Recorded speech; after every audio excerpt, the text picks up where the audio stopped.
நம்ம வீடுகளில் வாரத்திற்கு ஒரு தரம் நிலைவாசல் படி வழிபாடு செய்கிறது நல்லது. நம்ம வீட்டில் இருக்கிற கண்டிஷ்டி எல்லாம் கழியிறதுக்கும் மகாலட்சுமி கடாட்சம் உண்டாகிறதுக்கும் நம்ம வீட்டு நிலைவாசல் படியில் நல்லா அழகாக மஞ்சள் குங்குமம் வச்சுட்டு உருளிப்பூ வைக்கணும்.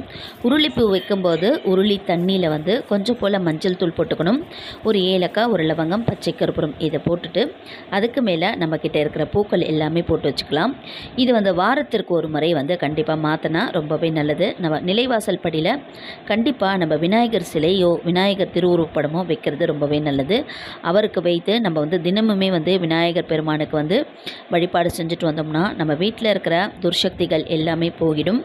யாராவது கண்டிஷ்டி வச்சானாலும் இந்த உருளிப்பூவால் அந்த கண்டிஷ்டி எல்லாமே உருளிப்பூ எழுத்துக்கும் மகாலட்சுமி கடாட்சமாகவும் நம்ம வீடு நிறைந்து. அண்ட் இன்றைக்கி பார்த்திங்கன்னா சனி பிரதோஷ வழிபாடும் செஞ்சாச்சு. 12 ஆண்டுகளுக்கான பலன் சனி பிரதோஷத்தில் கிடைக்கும்னு சொல்லுவாங்க.